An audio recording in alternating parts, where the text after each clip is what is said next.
The moment Matthew Lawson rode into Caldwell, Kansas, on a moonless October night in 1882, he knew with cold certainty that the town was about to swallow him whole, and the only question was whether he would let it. He had not planned to stop here at all. His original intention had been to ride straight through, following the cattle trail north until he hit the Nebraska border and could shake the dust of the territory from his boots forever. He had been riding for 6 days straight with nothing but jerky, creek water, and regret keeping him company, and every mile of Kansas prairie had tried its best to convince him that a man with nothing to his name had no business going anywhere. But the horse had gone lame just outside of Caldwell, and the nearest livery stable was 3 blocks down the main street, and Matthew Lawson had never been a man who could ignore what was right in front of him. The town smelled like horses and wood smoke and the coming winter.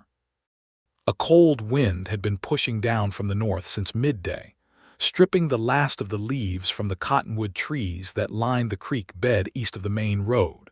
And now, it rattled the sign above the saloon and made the lanterns outside the general store swing in long, lazy arcs. Matthew pulled his coat tighter and walked his limping horse down the center of the street, scanning the buildings with the practiced eye of a man who had spent the better part of his 30 years knowing which towns were friendly and which ones would sooner string you up than say good evening. Caldwell was a border town.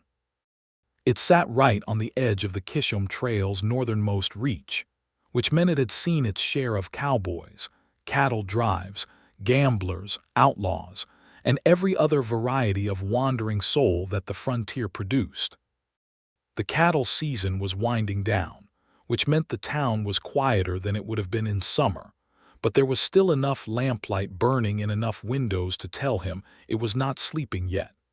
He left his horse at the livery with a man named Hector who had kind eyes and a deep frown, and who promised to have the animal rested and reshod by morning. Matthew paid him in advance with 2 of the last $3 he had in his pocket, because he had always believed that the people who took care of your horse deserved to be paid first, and your own comfort could wait. Then he walked across the street to the small hotel that sat between the hardware store and the telegraph office, intending to pay for 1 night's rest before continuing north. He never made it to the hotel desk. The sound that stopped him was not loud. In fact, it was barely audible above the wind and the creak of the building and the distant music coming from the saloon 2 doors down. It was a woman's voice, low and urgent and pressed down to a near whisper, coming from the narrow alley that ran between the hotel and the hardware store. He would have walked past it entirely if not for the quality of the voice itself. There was a particular kind of controlled desperation in it, the sound of someone working very hard not to let their fear show. Matthew stopped walking. He stood very still for a moment the way he always did when something did not sit right, and then he turned and walked toward the alley. The woman was standing with her back against the hotel wall, facing a large man in a deputy's badge who had planted himself between her and the street. The deputy was a heavy-set man with a red face and small, pale eyes, and he was speaking to her with the particular tone that men who wear badges sometimes use when they believe the badge makes them untouchable. "I told you already," the deputy was saying, "that you and your sister are not to leave town until Sheriff Holt says otherwise. Now you get yourself back inside before I have to make this official." The woman, and Matthew could see her clearly now in the thin light that spilled from the hotel's ground floor window, was perhaps 24 or 25, with dark hair pulled back from a face that was striking in its stillness. Her eyes were brown and direct and absolutely unafraid, which was more impressive than the deputy seemed to realize. She was dressed practically in a dark wool coat and trail boots, and she held herself very straight. "Deputy Crane," she said, with a patience that was clearly costing her something, "you have no legal basis to hold my sister or me in this town. We have committed no crime. Now I suggest you step aside." Deputy Crane took a step closer. "The sheriff says different." Matthew had seen enough. He stepped into the alley opening and said pleasantly and conversationally, "Evening." Both of them turned. Deputy Crane's hand moved instinctively toward the gun on his hip, which told Matthew everything he needed to know about the man's character. The woman's eyes went to Matthew and stayed there, and there was a brief, sharp assessment in them before she went perfectly still again. "This is none of your business, stranger," the deputy said. "Probably not," Matthew agreed. He kept his own hands loose at his sides, his posture easy, nothing threatening about him. "Just thought I'd step in and say hello to my cousin here before she heads inside for the night." The woman did not blink. She said, smoothly and without hesitation, "Matthew, I was just telling the deputy good night." Deputy Crane looked between them, his pale eyes narrowed. He was not a clever man, but he was a suspicious one, and suspicion in a man with a badge could be every bit as dangerous as cleverness. "Your cousin," he said flatly. "On my mother's side," Matthew said. "We haven't seen each other in about 2 years. I came through town and spotted her just now. Sorry to interrupt." There was a long, ugly moment. Then the deputy looked at the woman, looked at Matthew, decided the math was not worth his trouble tonight, and said, "You get back inside before 10 o'clock, directing this at the woman with the particular malice of a man who has been mildly defeated. "Sheriff Holt will be wanting a word with you in the morning." He turned and walked back toward the street, his boots heavy on the packed dirt. Matthew watched him go until he turned the corner, and then he let out a slow breath and turned to look at the woman properly. "Thank you," she said immediately. Her voice was different now, still controlled, but with something human underneath it. "You were doing fine without me," he said, and he meant it. She looked at him with those direct brown eyes for a moment, as though weighing him on some internal scale. Then she said, "My name is Jane Grayson. Matthew Lawson. Not my cousin. No. Just a man who walks into other people's difficulties. Only when they seem worth walking into," he said. She almost smiled. It was a near thing, a slight softening at the corner of her mouth, but he caught it. Then the expression was gone and she said, "Mr. Lawson, I don't have time for pleasantries. I need to speak plainly with you." "That suits me fine." She glanced toward the street, the direction the deputy had gone, and then she tilted her head toward the hotel door. "Come inside." "Not the lobby. There's a room at the back of the ground floor. My sister is there." He hesitated for just a moment, not from reluctance, but from the old instinct that told him once you walked through a door with someone, you were already committed to whatever was on the other side. Then he followed her inside. The room at the back of the hotel ground floor had clearly been meant as some kind of sitting room at one point, but it had been repurposed as a storage space for luggage and old furniture, and the 2 women who were using it had clearly been making do with a battered settee and 2 candles. The sister was younger. Matthew put her at 19 or 20, and she had the same dark hair as Jane, but a rounder face and eyes that showed her fear more openly. She was sitting on the settee with a carpetbag on her lap like a shield, and she looked up sharply when they came in. "Who is he?" the younger woman said. "His name is Matthew Lawson," Jane said. "He helped me outside. Clara, he seems trustworthy." She said this last sentence with the air of someone making a careful judgment, not a casual one. Clara Grayson looked at Matthew with wide, worried eyes. She was 19, he thought, maybe 20. Young enough that the whole situation was sitting harder on her than it was on her older sister, though she was trying. "What's happening?" Matthew said, keeping his voice low. Jane sat down on the edge of the settee beside her sister, and she told him. She spoke quickly and quietly and without drama, which made the story land harder than it would have if she had performed it. Their father, Daniel Grayson, had owned a small ranch south of Caldwell, near the Oklahoma border. He had been a good man and a careful one, but 2 years ago he had borrowed money from a man named Denton Holt, who was, as it happened, the brother of Sheriff Roland Holt, and last spring Daniel Grayson had died of a fever before the debt was fully repaid.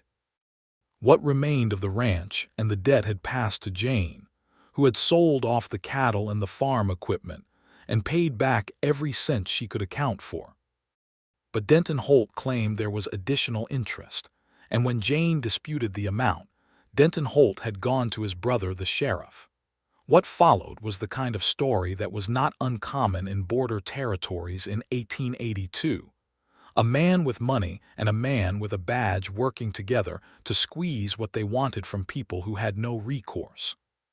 Sheriff Holt had begun citing the Grayson sisters for minor infractions, manufactured ones mostly, and had impounded what little remained of their property as security against the alleged debt. When Jane had attempted to take Clara and leave the territory to start over elsewhere, the sheriff had produced a court order from the county judge, another man in Denton Holt's pocket, that forbade them from leaving until the debt dispute was resolved. "The thing is," Jane said, and her voice was very steady, "that the posse is coming tomorrow." "Posse," Matthew repeated. "Denton Holt sent word to his brother today. I found out through Hector at the livery. He's a good man and he hears things. Denton has apparently convinced some men from the South County that we've taken property that belongs to him. They're riding up with the sheriff's authority behind them. They arrive in the morning, and once they do, we lose whatever chance we have left. Because what Denton Holt actually wants is not the money. He wants the deed to our land. There is oil underneath it, or so the surveyors are now saying, and he wants us gone and discredited and unable to dispute the claim." Matthew was quiet for a moment. The candle on the table between them was burning low, and the shadows it threw made the room feel smaller than it was. "You have documentation," he said. "Proof of what you paid?" "I have a receipt book and my father's ledger," Jane said. She patted the carpetbag that Clara was still holding. "It's all in here, every payment made with dates and amounts." "And you want to leave?" "I have to leave. There is nothing left for us here, Mr. Lawson, and if we stay until morning, that posse will manufacture whatever charges they need to keep us locked in this territory until we either surrender the deed or are driven so far into debt that we have no choice. We have one night to get out." Matthew looked at Clara, who was looking at him with those wide, frightened eyes. He looked at Jane, who was looking at him with those direct, steady ones. He thought about the horse at the livery that was lame, and the $2 and change in his pocket, and the simple fact that he had no particular reason to insert himself into this situation, and every practical reason to say good night and walk upstairs to his room. But there had been a quality in Jane Grayson's voice, when she had told the deputy she was not afraid, that had caught somewhere behind his breastbone, and he found he did not particularly want to walk away from it. "There's one problem," he said. "My horse is lame. Hector is fixing the shoe, but he said morning." "We don't need your horse," Jane said. "We have 2 horses in the stable behind the hotel. What I need is someone who knows the trail north. Someone who knows the back roads, the creek crossings, the places where a deputy sheriff's jurisdiction ends and federal territory begins." Matthew had spent 10 years riding every variation of the Kishom Trail and its surrounding country. He knew this land the way some men knew scripture, not because he had studied it, but because it had gotten into him through sheer repeated exposure.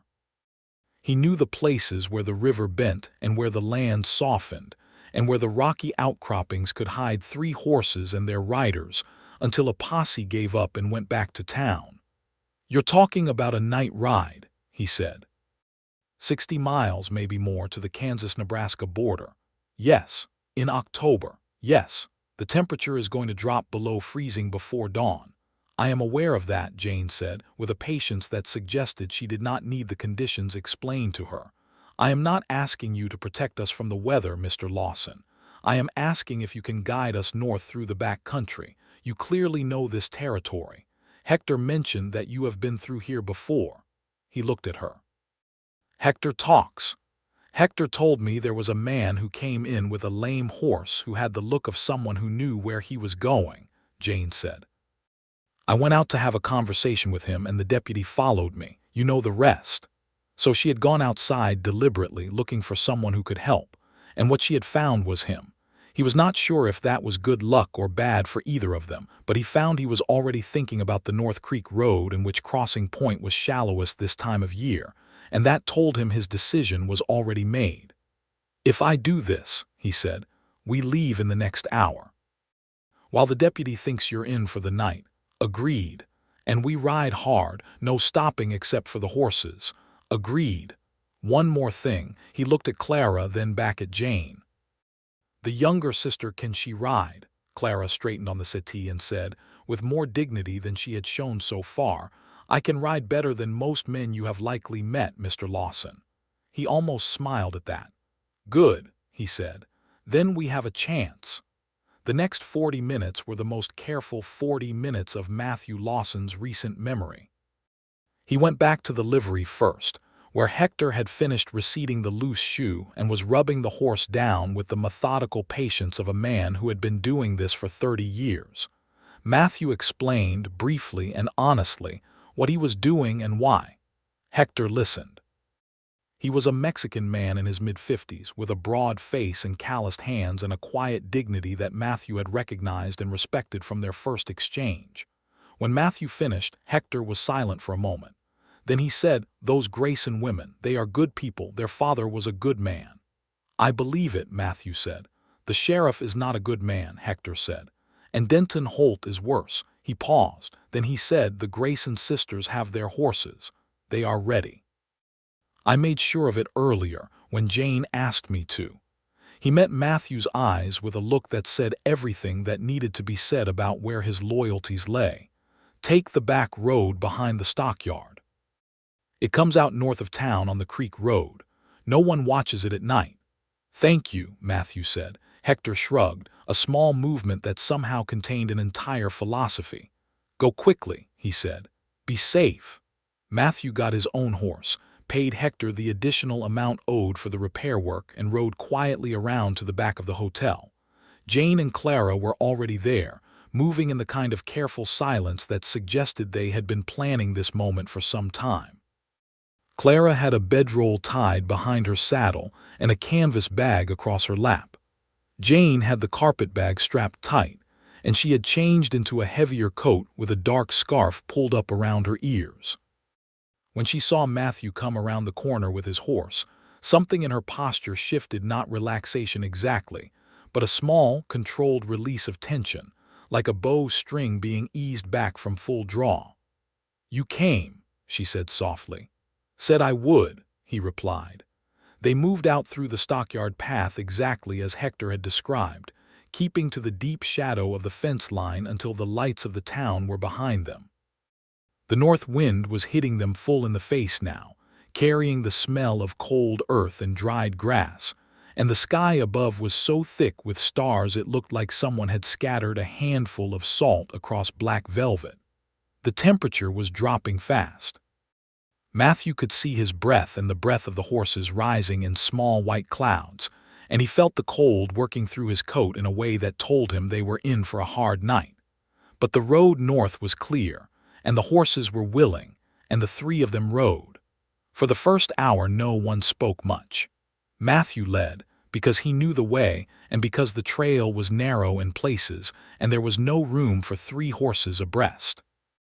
Clara rode behind him and Jane behind Clara, and the sound of their passage was nothing more than the steady rhythm of hoofbeats on hard ground and the occasional sigh of wind across the open prairie.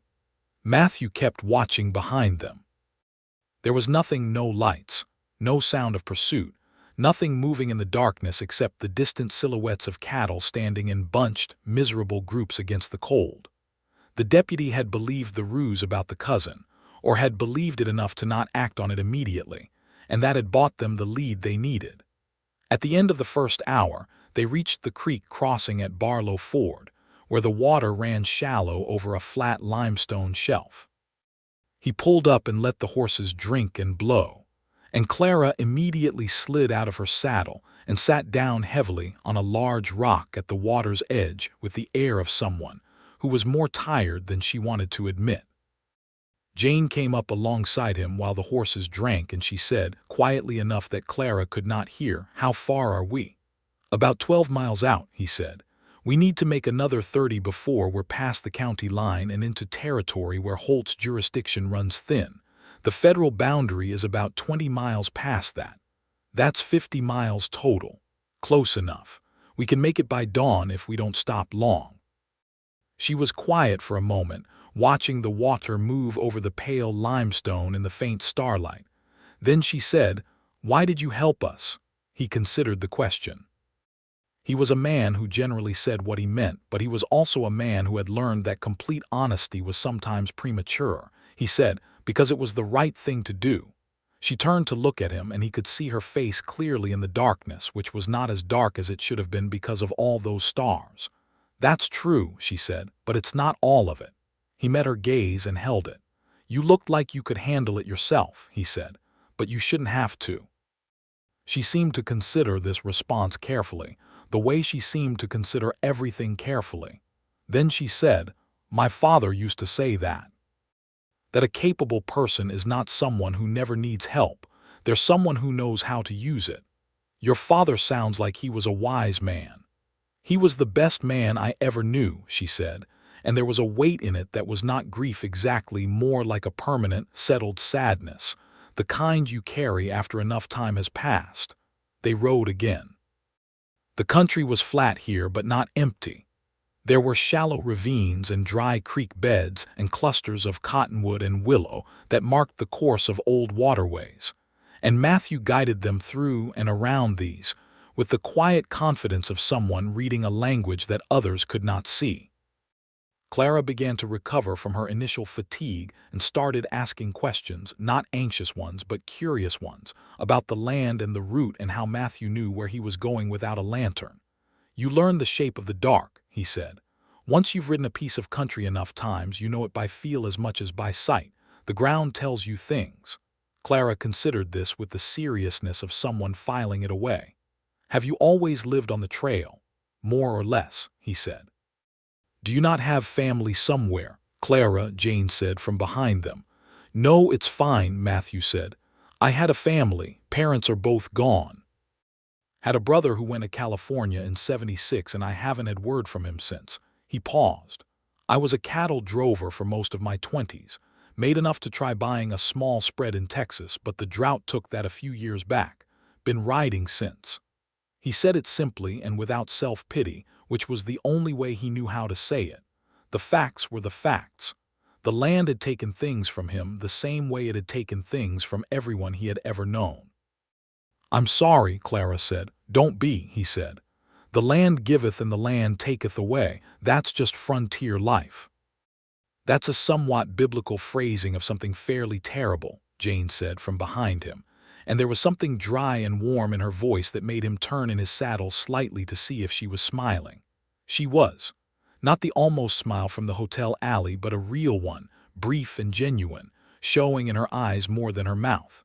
He turned back to the trail quickly, but he felt the warmth of it. 2 hours out from Caldwell, they hit the first real problem. The road north crossed the Bluff River at a point where there was normally a reliable shallow crossing, but the recent autumn rains had raised the water level, and when they came down the bank in the darkness, Matthew could hear immediately that the current was running harder than it should have been. He held up his hand and they stopped, and he sat listening to the river for a long moment. "Can we cross?" Jane said. "Not at this point," he said. "The current's too high for the horses in the dark. We'd risk a stumble." He thought for a moment. "There's another crossing point about 4 miles east. It's narrower, which means deeper, but the banks are more gradual and the current runs slower because the river bends there. We can cross it with care." 4 miles east puts us off the route," Jane said. It was not a complaint, just a noting of fact. "We'll come back onto it a few miles north," he said. "It adds maybe an hour to the overall time, but we'll still make the county line before dawn if we push." "Then we push," she said. They turned east along the riverbank, riding through rough country where the trail was not a trail so much as a series of educated guesses. Matthew held the pace steady.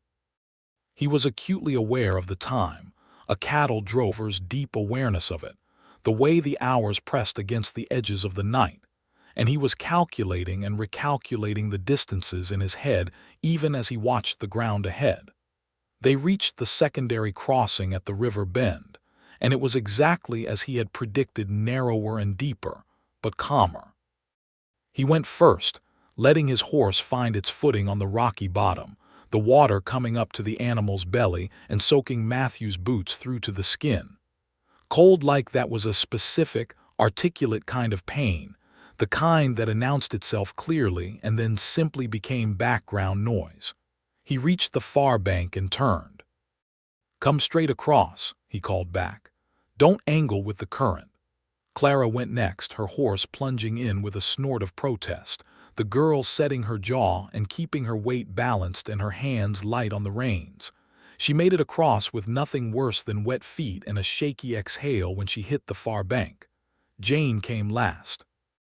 Her horse, a solid gray mare that moved with a confidence that matched its rider's, stepped into the water without hesitation, and Jane rode it across with the calm, technical skill of someone who had made difficult crossings before. When she came up the bank beside him, water running off the hem of her coat, she looked at him and said, "Not bad." "The river or your crossing," he said. "Mine," she said, and this time the smile was absolutely certain. He found himself holding that smile in his mind like a coin. He turned back to the trail before he could examine the feeling too closely. They came back onto the North Road an hour later, exactly as he had said they would, and the miles began to fall away behind them in the good rhythm of horses that were moving well in cold air. The temperature had dropped further, and the stars had sharpened to the kind of brilliant, hard-edged clarity that only comes in a truly cold night, and the prairie rolled away on either side of them like a dark sea. There was a beauty in it that Matthew had always been able to see even when everything else was wrong, a kind of clean, impersonal grandeur that the land offered whether you wanted it or not. Clara had gone quiet again, which he suspected was a combination of cold and fatigue, and she was riding with her chin tucked into her scarf and her eyes fixed on the trail ahead with the determined blankness of someone refusing to let tiredness win. He found he was developing a quiet respect for her. She was young and clearly frightened by the situation they were in, but she was not complaining and she was keeping pace, and she had not once asked to stop when stopping was not an option. Jane rode beside him now, the trail having widened enough in this stretch to allow it. She had her coat collar turned up and her scarf pulled high, and in profile against the night sky, she had the kind of clear, decided look of someone who had spent considerable time in difficult circumstances and had decided on the whole that they were manageable. "Tell me something," he said, because the silence between them had become comfortable enough that speaking into it felt natural. She glanced at him. "What would you like to know? Where were you planning to go before all this started? Where are you taking Clara?" She was quiet for a moment. "Colorado," she said. "Denver. I have a distant aunt there on my mother's side. We've corresponded. She's getting older and she runs a small boarding house and she said there was work and a room. It was not a grand plan, but it was a plan." "It's a good plan," he said. "It's a survival plan," she said, with a frankness that was not bitterness exactly but was certainly without illusion. "I'm 24 years old. I have a sister who depends on me and a carpetbag full of documents and about $40 in coin. I am not in a position to be romantic about my options." He thought about what she had said. "Being clear-eyed about your situation isn't the same as not having hope," he said. She turned to look at him fully. "No," she said after a pause. "I suppose it isn't." Another pause. "You're quite thoughtful for a man who keeps insisting he just happened to be passing through." "I didn't insist anything," he said. "I just answered your question honestly. And now," he considered it. "And now I'm here," he said simply. She was quiet again, but it was a different quality of quiet. Not the careful quiet of a woman making assessments, but something softer. Something that made him feel that the 45 miles of dark prairie ahead of them were not entirely a burden. 3 hours before dawn, when they were perhaps 30 miles north of Caldwell, and the cold had become a living thing riding behind them on the wind, Clara's horse went lame. It was not a dramatic thing, no stumble, no sharp cry, just a subtle shift in the animal's gait that Matthew caught immediately, the slight hesitation in the right foreleg, the small hitch in the rhythm. He pulled up and Clara pulled up beside him, and he swung down to examine the hoof while Jane held her reins. The horse had picked up a stone in the frog of the right forefoot, wedged there during the river crossing, and the sustained pressure of the last 3 hours had made it sore. He got the stone out in a minute's work with his pocket knife, but the horse needed rest. "She can carry weight again in an hour," Matthew said, straightening. "Maybe less, but not at the pace we've been running." Jane looked at the sky, calculating. He knew what she was thinking because he was thinking it too. An hour's rest this close to the county line, and dawn would catch them in open country before they were clear. "Clara rides double with me," Jane said immediately. "Your horse? My horse can carry us both for 20 miles if she needs to," Jane said, with the calm confidence of someone who knew her animal. "I know her limits. She's young and strong, and she's been keeping an easy pace. Clara weighs less than an extra bedroll." "Jane," Clara said, "I don't need—" "You absolutely do," Jane said, with the older sister's certainty that brooked no argument. "Come on. Matthew, you lead Clara's mare. She'll follow well enough at a walk." He looked at Jane for a moment. She was already repositioning in her saddle, making room, and there was nothing in her expression that said this was anything other than a straightforward, practical decision. But there was a competence in the way she handled it, a quiet decisiveness, that he found deeply compelling. He had known a lot of men in his life who could not have made that call as quickly and as cleanly. Clara swung up behind her sister with slightly ungainly but determined grace, and Matthew took the mare's lead rope. They moved out again, slower now, and the cold deepened around them. The sky in the north was beginning to show the faintest, most distant bruising of light when Matthew spotted the cottonwood stand at Millard Creek, which he had been watching for because it marked the boundary of Sumner County. Once past it, they were out of Sheriff Roland Holt's direct jurisdiction, and the county's elected sheriff northward had no arrangements with the Holt family that he knew of. "That stand of trees ahead," he said. "That's the county line." Jane, who had been riding with one arm around Clara's shoulders to keep her warm, said, "How far?" "Maybe 2 miles." He heard Clara make a sound that was partly relief and partly exhaustion, and he looked back to see her with her head rested against Jane's shoulder and Jane's chin tilting down briefly to rest against her sister's hair, a gesture so natural and so full of love that he had to look away again. They reached the cottonwood stand as the sky was turning from black to deep blue in the east, the cold stars fading one by one as the light began its slow claim on the world.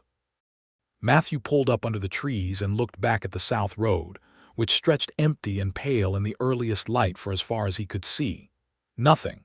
No dust, no movement, no sound of horses. "We're through," he said. Jane let out a breath. It was the first truly unguarded sound he had heard from her, a long, quiet exhale that contained about 6 months of held tension, and it changed her face entirely for the moment it lasted. Clara made a small, tired sound of relief and pressed her face against her sister's shoulder. Matthew stepped down from his horse. He walked back to Clara's mare and checked the forefoot again, running his hand down the leg with quiet, practiced care. The swelling was minimal. Another hour's rest and the horse would be sound. "Clara," he said, "get down and walk around. It'll warm you up better than sitting still." Clara slid down from behind Jane with the slightly boneless quality of someone who was very tired and had been in the saddle for 5 hours straight, and she did as he suggested, moving between the trees with her arms wrapped around herself and her breath making clouds in the cold air. Jane dismounted as well. She tied her mare to a low branch, and then she stood beside Matthew while he looked at the sky. "We did it," she said. "We did," he agreed. She was standing quite close to him in the natural way that people stand when they have spent hours in shared difficulty, the kind of closeness that comes from necessity and then simply stays. He was acutely aware of her proximity, the warmth of another person in the cold air. "Matthew," she said, and it was the first time she had used his first name without the formal prefix, and something about it felt significant in a way he did not immediately analyze. "I don't know how to properly thank you." "You don't need to," he said. "No," she said firmly. "You left your room, you gave up your night, you risked." She paused. "If Deputy Crane had recognized what we were doing and come after us, you would have been in serious trouble on our behalf." "He didn't," Matthew said. He could have. He could have, he agreed. I thought it was worth the risk. She looked at him, and in the growing light he could see her face clearly for the first time, not the lamplight of the hotel room or the starlight of the trail, but actual growing morning light, and it showed him things that the dark had only suggested. She had a strong, honest face, with fine lines around her eyes that he thought came more from squinting at sun and weathering difficulty than from years. Her dark hair had come partly loose from its knot and fell across one shoulder, and she was looking at him with an expression that was partly gratitude and partly something considerably more uncertain, like she was standing at the edge of a conclusion she had not finished reaching yet. He thought he probably wore a similar expression. "We should rest here for an hour," he said, because it was the practical thing to say, and because saying it gave him something concrete to do with all the rest of it. "Let the horses recover.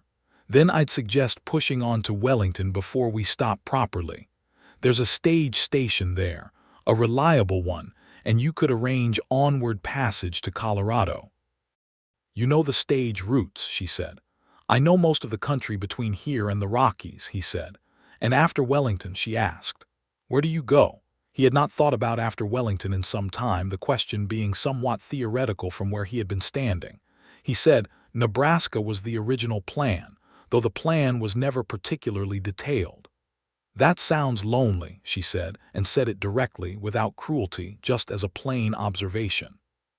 He found he had no good argument against it. Clara had come back around from her walk, looking slightly more awake and considerably colder, and she planted herself next to the horses for their warmth and pulled a piece of cornbread from the canvas bag with the air of someone who has just discovered treasure. "I have food," she announced with dignity. "I packed before we left. There are 2 pieces of cornbread and some dried apple and a tin of coffee, though we cannot heat it." Matthew looked at her with something approaching real warmth. "Miss Grayson," he said, "that is the best news I have heard in some time." Clara actually smiled at that, a broad, genuine smile that showed the family resemblance to her sister clearly. She divided the food with absolute equity, 3 equal portions of everything, and the 3 of them stood among the cottonwood trees in the cold early morning and ate cornbread and cold dried apple, and passed the tin of cold coffee between them with the comfortable unself-consciousness of people who have been through something together. The horses recovered. The morning came on fully, pale and clear and cold, turning the prairie gold and bronze in the low light. They rode north.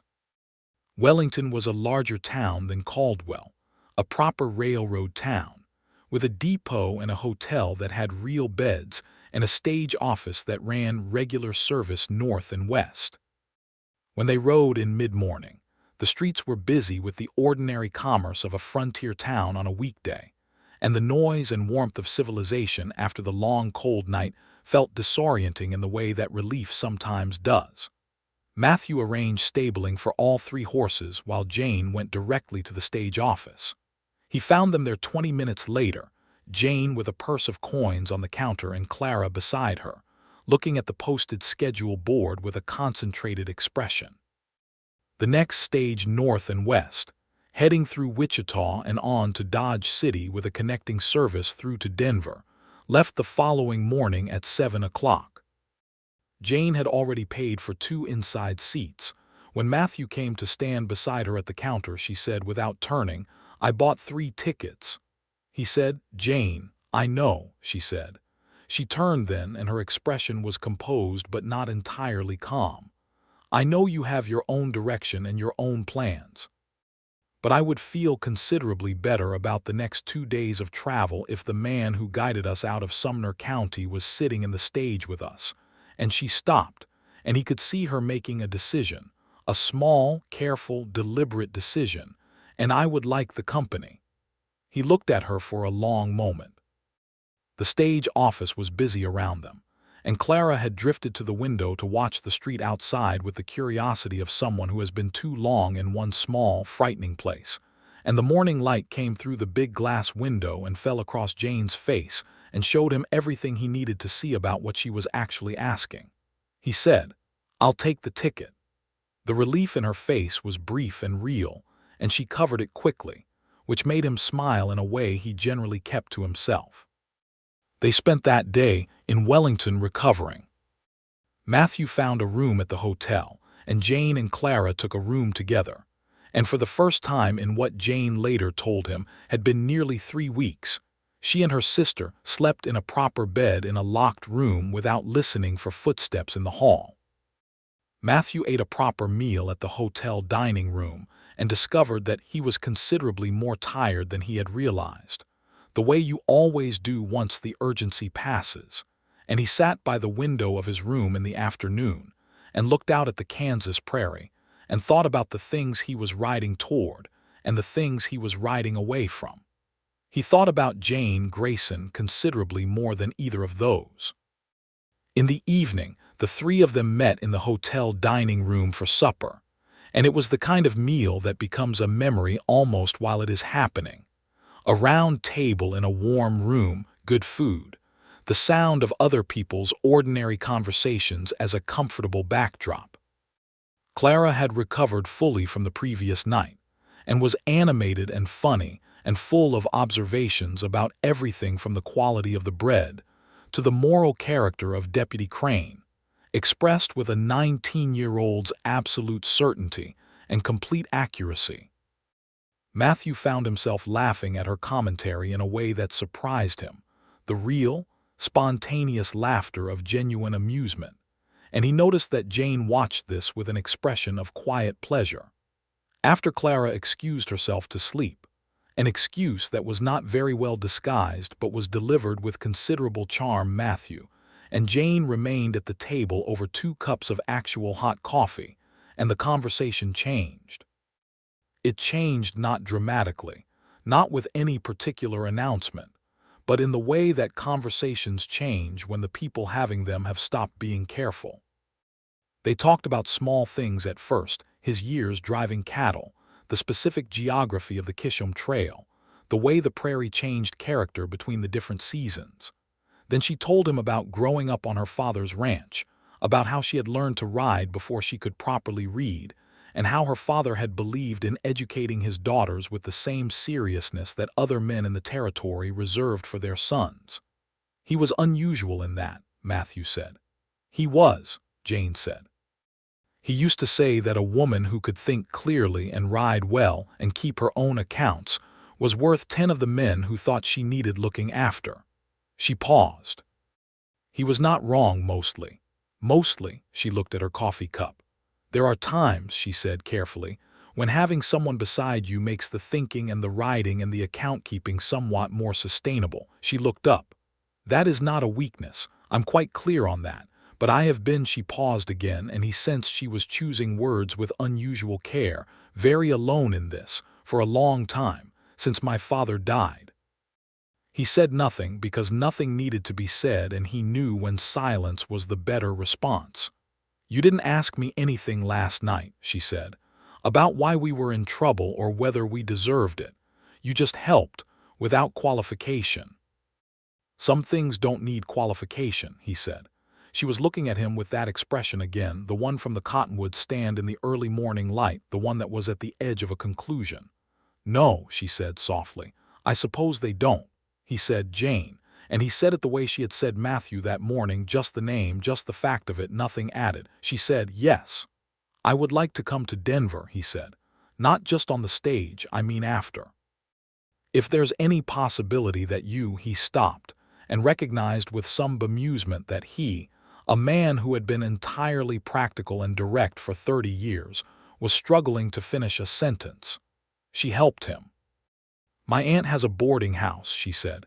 She is always looking for reliable men to assist with things, maintenance, hauling, that sort of thing. It is not glamorous work. I don't need glamour, he said. No, she said, and the smile she gave him was the fullest one he had seen yet, warm and direct and absolutely without pretense. I didn't think you did. He reached across the table and covered her hand with his, which was a significant gesture for a man who was generally sparing with significant gestures, and she turned her hand over so that their fingers aligned, which was a significant response from a woman who was generally sparing with them as well. They sat like that for a while, in the warm dining room of the Wellington Hotel, while the October night pressed against the windows outside and the coffee went cold. The stage to Wichita left Wellington at 7 in the morning sharp, rolling out of the depot yard in a cloud of dust, and the sound of the driver shouting at the team, and the thin October sunlight slanting in through the small windows at an angle that was somehow both cold and bright at once. There were 4 passengers inside: Matthew, Jane, Clara, and a quiet older man named Mr. Aldridge, who was traveling to Dodge City on business, and who spent the majority of the journey reading a newspaper with the focused intensity of a man determined to extract every last word from it. Clara sat beside Mr. Aldridge, and Matthew sat beside Jane, which meant that for much of the first several hours of the journey, their shoulders and arms were in steady contact, a small, warm, continuous connection that both of them acknowledged without mentioning, the way you acknowledge something that is simply and plainly good. The road to Wichita was well-traveled and reasonably maintained, and the stage made good time across the flat Kansas countryside, stopping twice at relay stations to change horses. At the first stop, Clara climbed out and stretched and discovered there was hot food available, and bought everyone biscuits with a small portion of the money Jane had given her, and presented them with such pleased generosity that Mr. Aldridge looked up from his newspaper and actually smiled, possibly for the first time in weeks. They reached Wichita by early afternoon, and the connecting stage west was delayed by 3 hours due to a wheel repair, which meant that they had time, actual, unhurried time, with nothing pressing against them for the first time in what felt like a very long while. They walked the streets of Wichita in the October afternoon, all 3 of them, through the busy cattle trade town with its wide main street and its mix of permanent businesses, and the kind of impermanent establishments that followed the cattle trade wherever it went. Matthew pointed things out as they walked: the stockyards, the trails into town from the south, the history of the place as it had changed over the decade he had been moving through it. Clara listened to all of this with genuine interest and asked questions that were sharp and observant. Jane walked beside him, and sometimes their hands brushed, and neither of them moved away when they did. And Matthew thought that the afternoon light on the Kansas street, and the sound of Jane Grayson's voice asking him what he thought about the future of the cattle trade, was possibly the most pleasant thing he had experienced in recent memory. At a small general store, Jane bought provisions for the onward journey: dried meat and cheese and 2 apples, and a small bag of hard candy that Clara immediately claimed with the perfect naturalness of a younger sister who knows her rights. Jane bought a new notebook with a hard cover, to replace the worn pages of the receipt book she had been using, and Matthew watched her examine it at the counter with the careful practicality of someone who has learned to value tools for the things they can do. He bought her a pencil to go with it. It was a small thing, a very small thing, a penny item at the counter, but when he placed it beside the notebook on the counter while she was counting her coins, she looked at it and then looked at him, and the expression on her face was warmer and more private than any grand gesture could have produced. "Thank you," she said quietly. "It's a pencil," he said. "I know what it is," she said. They stood at the counter in the small general store in Wichita, Kansas, on an October afternoon in 1882, and looked at each other, and it was very simple and very complete.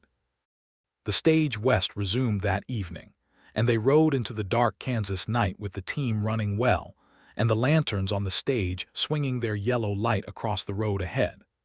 Clara fell asleep against the side of the coach almost immediately with the total commitment of the genuinely exhausted, and Mr. Aldridge had gotten off in Wichita, so it was just the 2 of them in the small moving space of the coach interior, and the dark, and the sound of hoofbeats and wheels. Jane had the new notebook open on her knee, and she was writing by the swinging lantern light with the careful, determined hand of someone processing the events of the last 24 hours through the act of recording them. Matthew sat beside her and watched the dark countryside through the window and felt with some surprise that he was not in a hurry to be anywhere else. After a while she stopped writing and held the notebook closed on her lap with both hands, and she said, "Can I tell you something?" "Of course." "When I first saw you in that alley," she said, "I thought this is a man who will either be very helpful or very complicated." He smiled. "And?" "Both," she said, and said it with the smile that had been growing on her all day, the one that was entirely hers, direct and warm and slightly rueful. "You are both Matthew Lawson." "So are you," he said, "Jane Grayson." She turned to look at him fully in the swinging lamplight, and he turned to look at her, and the coach rocked gently around them, and he said, "I'm going to Denver, and after Denver, wherever you go." She searched his face for a long moment, and whatever she was looking for, she found it, because she said, "My aunt will likely put you to work immediately." "Good," he said. "I work well." "I know," she said. "I've seen it." She paused. "I should warn you. I am not an easy person." "Jane," he said, "nothing worth having is easy." She looked at him, and then she leaned over and kissed him on the cheek, which in the context of everything, the night ride and the cold and the river crossing and the cornbread and the coffee and the pencil and all of it, was exactly the right thing in exactly the right amount.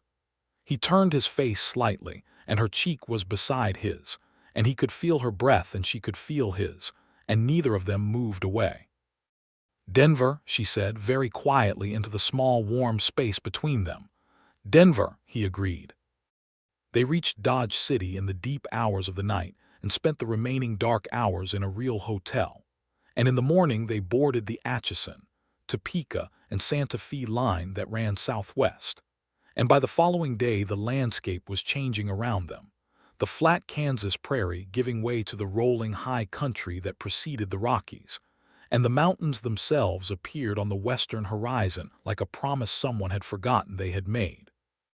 Clara had her face pressed against the train window with unabashed delight, naming clouds and guessing at the height of peaks, and asking Matthew questions about the geography with an enthusiasm that he found genuinely charming.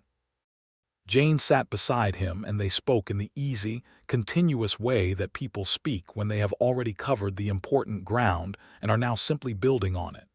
And every so often she would show him something she had written in the new notebook. An observation, a description of the country, something she had thought about and wanted to share, and he would read it and think about it and give her his honest response, and the conversation would go from there. He told her about the winters in Colorado, which were serious, and about the quality of the mountain light, which was extraordinary, and about the small towns above the plains that had a different character than the trail towns of Kansas, more settled and more permanent. She told him about her plans for the boarding house work, and about the correspondence with her aunt, a woman named Margaret Ames who had come west in 1860 with her husband on the original Colorado gold rush, and had stayed when her husband didn't, building a quiet, independent life in Denver with a resilience that Jane spoke of with enormous admiration. "She sounds like you," Matthew said. Jane considered this. "She sounds like who I would like to be in 30 years, she said. "I'm still working on it." "From where I'm sitting," he said, "you're doing well." She looked at him with something that was part exasperation and part enormous warmth. "You are very good for my confidence," she said. "I mean it," he said. "I'm not a man who says things I don't mean." "No," she said, looking at him with real seriousness now. "I don't think you are." She paused. "That might be one of the things She stopped. "One of the things you—" He prompted. She looked at her notebook. "One of the things I value most," she said, "in a person." "In a person," he repeated with a slight smile. She looked up at him, and the smile she gave him back was helpless and real and slightly mortified and entirely wonderful. "In you," she said. "I mean in you, Matthew." He reached over and took her hand, and she let him, and they rode toward Denver like that, with Clara naming mountains in the window and the afternoon light turning everything golden. And Matthew Lawson thought that he had ridden into Caldwell with a lame horse and almost nothing, and was riding out of it with something he had not known he was looking for. Margaret Ames's boarding house was on a quiet street 3 blocks from the center of Denver, a solid 2-story building with green shutters and a covered porch, and a small kitchen garden that had gone to winter dormancy but clearly would be something in the spring. Margaret herself was 71 years old and slight and sharp-eyed, and had white hair pinned up under a dark hat, and she met them at the door with the particular expression of someone who has been waiting, and is relieved to see that what has arrived matches what was hoped for. She embraced Jane first, hard and long, and then Clara with the same fierceness, and then she stood back and looked at both of them with her sharp eyes moving over them the way a doctor's eyes move, looking for damage. "You look thin," she said to Clara. "We have had an eventful week," Clara said. "I can see that." Margaret's eyes moved to Matthew, standing behind the sisters on the porch with his hat in his hands. "And who is this?" Jane turned, and something in her face when she looked at Matthew made her aunt's sharp eyes go a little sharper. "Aunt Margaret, this is Matthew Lawson. She paused, choosing words with the care he had come to recognize. "He helped us get out of Caldwell." "Helped," Margaret repeated, in a tone that contained about 6 additional questions. "He was indispensable," Clara said, with the absolute certainty of 19 and an older sister's advocate. Matthew said simply, "Mrs. Ames, it's a pleasure." Margaret Ames looked at him for a long, deliberate moment. He stood there and let her, because he understood what she was doing and had no objection to being examined by a woman who loved her nieces and was deciding whether he was worth trusting. Then she said, "You can sleep in the room at the back of the first floor. There are boards that need replacing on the back porch, and the woodpile is inadequate for the winter, if you're staying." "I'm staying," Matthew said. "Good," Margaret said. "Then come in from the cold, all of you." The weeks that followed were a particular kind of good that Matthew had not had enough experience with to fully name but recognized immediately. The boarding house had 4 regular tenants, a schoolteacher named Mrs. Parks, 2 brothers who worked in the assay office, and an elderly newspaper editor named Mr. Crane, who had no connection to the deputy of the same name, and who wrote editorials about territorial governance with a passion that suggested personal grievance, and the rhythms of the house were steady and warm, and filled with the small, ordinary exchanges of people living in shared proximity. Matthew worked. He replaced the porch boards and stacked the winter wood, and repaired the fence along the kitchen garden, and fixed the kitchen pump that had been losing pressure. And he did all of this with the methodical competence of someone who genuinely enjoyed the work of making things functional. Margaret watched him with the evaluating eye of someone who had been running a property for 30 years and knew the difference between a man who worked to impress and a man who worked because he took it seriously. And after about 2 weeks, she stopped watching and started simply giving him the next task, which he understood was approval. In the evenings after supper, they all gathered in the front parlor, the tenants and the family, all mixed together in the easy way of people in a well-run house, and there was reading and conversation, and sometimes Clara played the small piano that sat in the corner with better skill than anyone had expected, and the schoolteacher had a lovely voice, and sometimes they sang.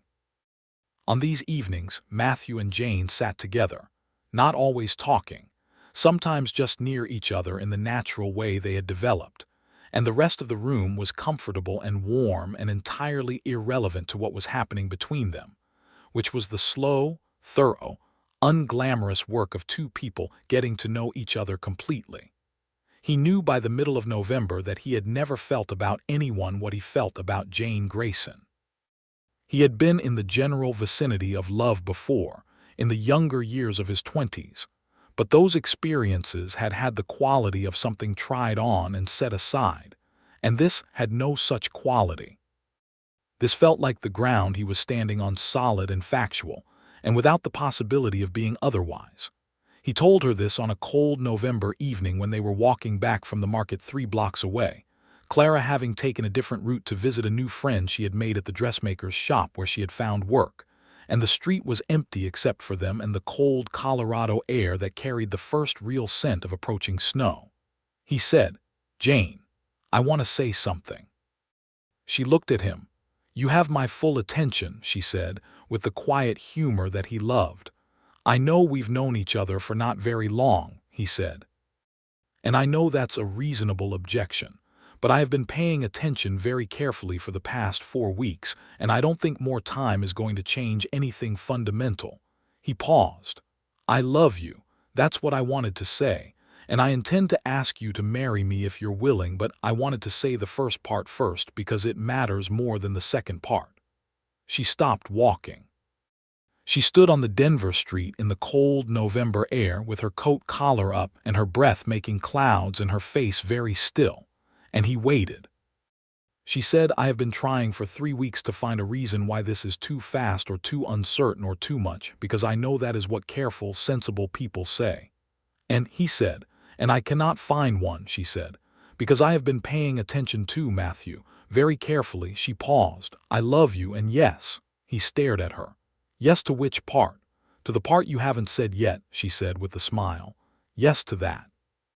He laughed, which was not the most dignified response but was entirely genuine, and she laughed with him, and he cupped her face in both hands and kissed her properly for the first time there on the cold Denver street, with the first snow of winter just beginning to fall, soft and light, catching in her dark hair and on the shoulders of his coat.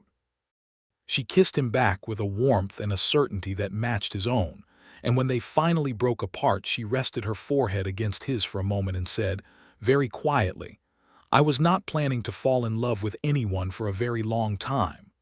"Neither was I," he said. "I suppose the Wild West does not particularly respect our plans," she said. "No," he said, "but sometimes it produces better ones." She pulled back enough to look at him properly, and her face in the falling snow was everything he had known from the first moment he had really seen it, clear and honest and entirely present. "Matthew Lawson," she said, "I think you might be the best thing that has happened to me in a very long time." "Jane Grayson," he said, "I promise I am going to try to be." They were married in December, in the front parlor of Margaret Ames's boarding house, which was dressed with pine boughs and candles and ribbons that Clara had procured from the dressmaker's shop with considerable enthusiasm, and an eye for decoration that surprised everyone except Clara herself.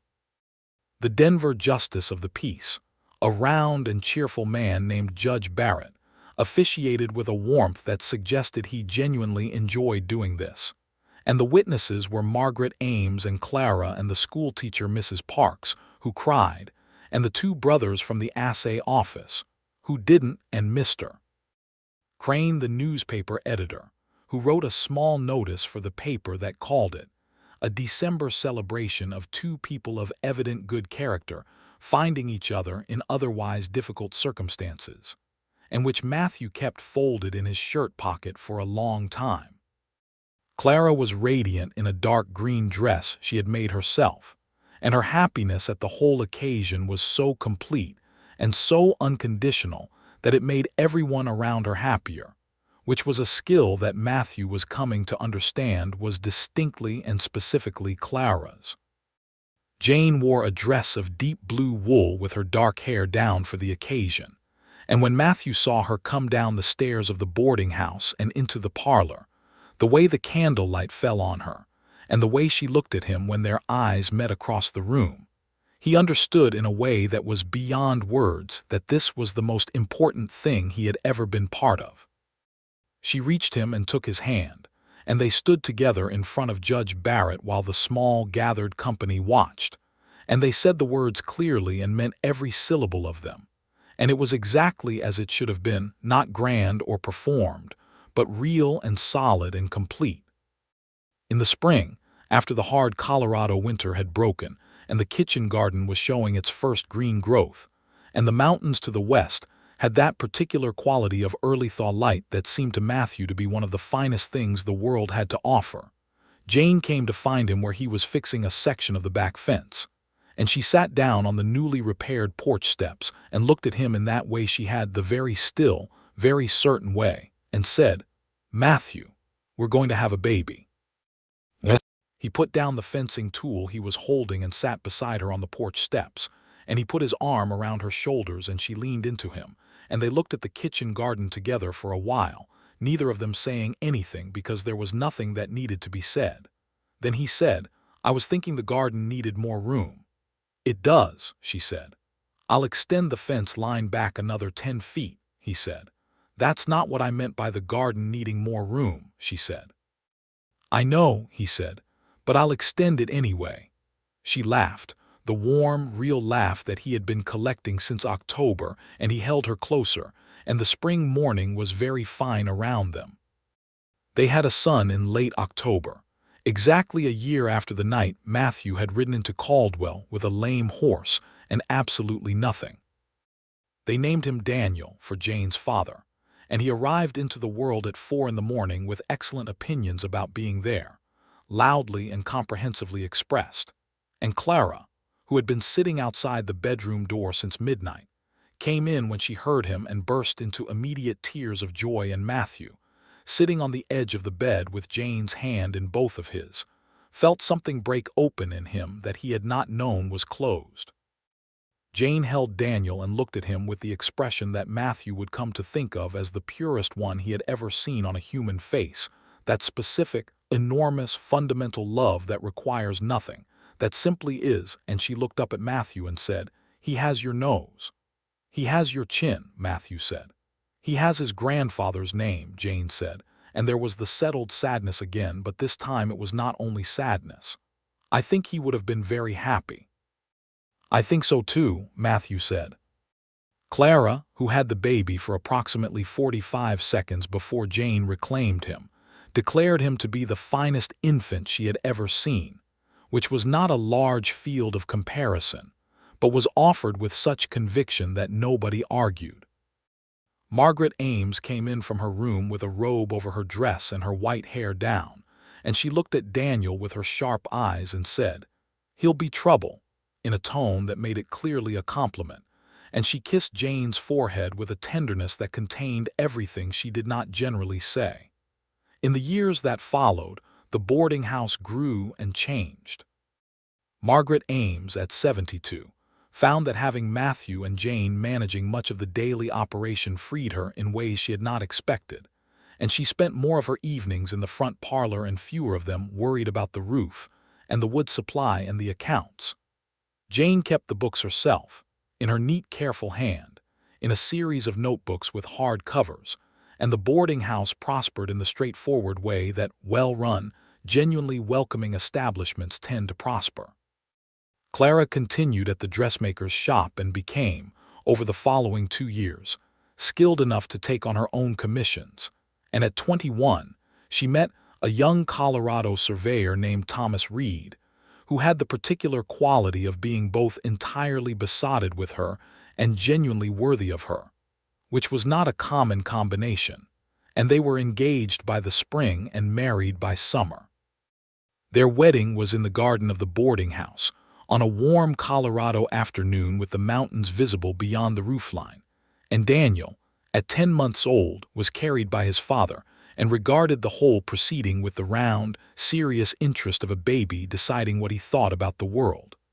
Matthew sent a letter north to Nebraska, to the address he had for the town where his brother had last been heard from before California, on the off chance it was forwarded. He did not expect a reply.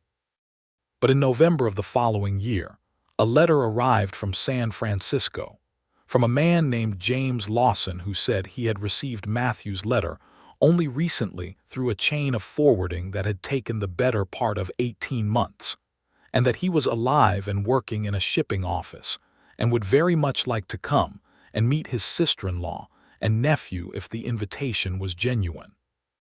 The invitation was not only genuine, it was emphatic, and James Lawson arrived in Denver in the spring with the lean, weathered look of a man who had been in hard country and come out of it changed but intact, and he was so clearly and precisely Matthew's brother in the way he carried himself and the directness of his eyes that Clara cried again, which she was increasingly willing to do at occasions that deserved it. Matthew and James sat on the back porch until very late that first night, talking about everything that had happened in the 10 years they had been apart, and when Matthew finally came to bed, Jane was still awake, sitting up with Daniel asleep across her lap and the lamp low, and she looked at Matthew's face when he came in and saw everything she needed to see. "Good," she said. "Very good," he said. She nodded and shifted carefully so as not to wake the baby and made room for him beside her. As for Sheriff Roland Holt and his brother Denton, the matter resolved itself by the following year in the way that such matters, built on corruption rather than anything solid, tend to resolve themselves. A federal land surveyor, sent by the Department of the Interior, came through Sumner County as part of a broader territorial assessment, and in the course of his work, encountered the full inconsistency of the Holt's claim. Jane's documentation, the receipt book and her father's ledger, carefully preserved in the carpetbag through the night ride, and the river crossing and the stage to Denver proved definitive. The county judge who had issued the fraudulent order was removed from the bench. Denton Holt's oil claim was voided, and what remained of the Grayson property interest was legally cleared, which meant that when Jane and Matthew chose to sell it, they received a fair price for the land. It was not a fortune, but it was enough to extend the boarding house to include a third-floor addition and to put aside a proper sum for Daniel's future. Deputy Crane was dismissed from his position, which was the least dramatic of all possible outcomes and probably the appropriate one. He went, by all accounts, to the Texas Panhandle, which was far enough away to be someone else's problem. Matthew heard all of this through a letter from Hector, who was still at the livery in Caldwell and who wrote with the careful, formal hand of a man who had taught himself to write and was proud of the skill, and who ended his letter by saying that he was glad the Grayson sisters had found their way, and that if Mr. Lawson ever came through Caldwell again, his horse would always be welcome at no charge. Matthew wrote back at length and sent along a small sum of money that he framed as payment for services rendered, knowing Hector would understand what it actually was, acknowledgement of the fact that Hector's small act of information, the quiet word about the North Road behind the stockyard, had been the first link in a chain that had led to all of this. Hector wrote back 2 months later, brief and dignified, saying only that he was glad to have been useful and that the money was appreciated, and that the town was somewhat better without Sheriff Holt in it, and that he hoped Mr. Lawson's wife and family were well. It was a perfect letter, complete and simple, and Jane read it and said, "He is a good man." "He is," Matthew agreed, "the best kind." By Daniel's 2nd birthday, the boarding house was the center of a small, particular world that had grown up without anyone exactly planning it. Margaret Ames, at 73, was in good health and declining to be described as elderly, and she presided over the evening parlor conversations with the authority of someone who had been making interesting decisions for half a century and intended to continue. Clara and her husband Thomas came for Sunday supper most weeks, and Thomas and Matthew had developed the comfortable, quiet mutual respect of 2 men who each thought the other was a good choice for the sister they cared about. James Lawson had taken a room at the boarding house and was looking for work in Denver with the methodical seriousness of a man who intended to stay, and he and Clara had already established the kind of bickering affection that was clearly going to last. Daniel grew with the particular determination of a child who has been loved completely from the beginning, curious, sturdy, absolutely convinced of his own importance in the universe in the way of all small children, and with his mother's eyes and his father's hands and a laugh that came from somewhere neither of them could entirely account for. He learned to walk on the boarding house porch and to say his first words in the kitchen, his first coherent sentence being delivered to Margaret Ames, who had been trying to limit his access to the sugar bowl. And it was a very reasonable argument for his position that made everyone present unable to keep a straight face. On a June evening 2.5 years after the night Matthew had ridden into Caldwell, he sat on the back porch of the Denver boarding house with Jane while Daniel slept inside, and the mountains to the west held the last light of the evening in gold and amber bands along their peaks. The kitchen garden was full and green, the extended fence line stretching back into the yard, the apple tree they had planted in the corner looking permanent and hopeful. Jane was reading, the lamp beside her casting its warm yellow circle, and Matthew was doing nothing in particular except being there, which was something he had learned was a legitimate and valuable thing to be. The evening smelled of warm earth and garden and the mountain's exhalation of cold and pine, and somewhere down the street there was the sound of someone's piano coming through an open window.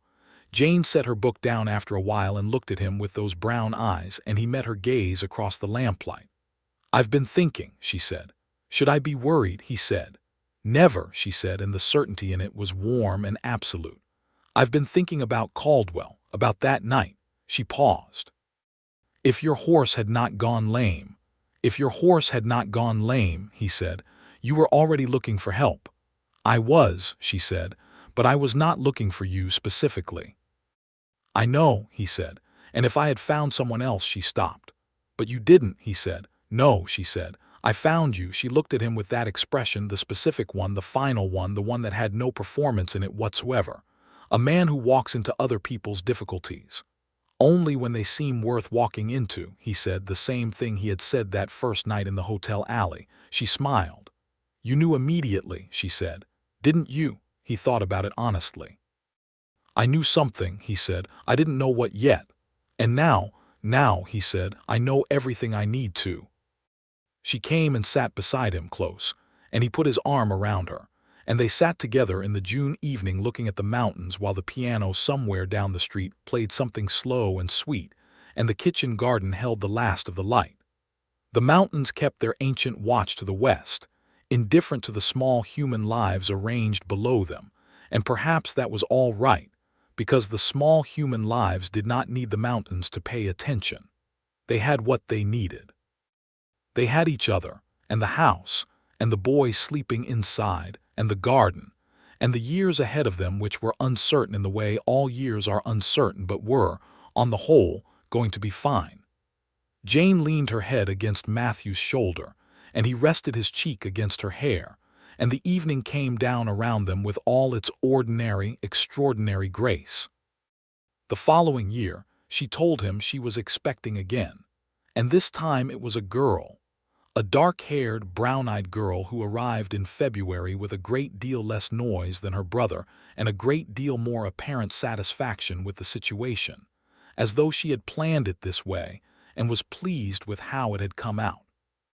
They named her Eleanor, for Margaret Ames's middle name, which made Margaret sit very still for a moment, and then blink several times with the careful composure of someone who has strong feelings and has decided to have them privately.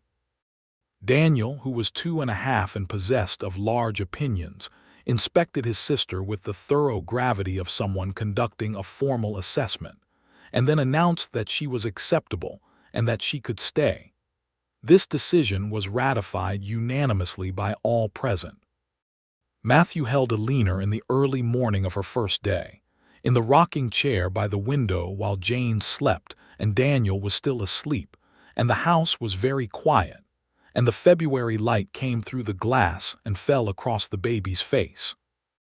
She was impossibly small and impossibly perfect, and she looked at him with the unfocused, profound gaze of the very new, and he thought about a night in October 2½ years ago when he had ridden into a Kansas border town with a lame horse and $3 to his name, and no particular idea of where he was going.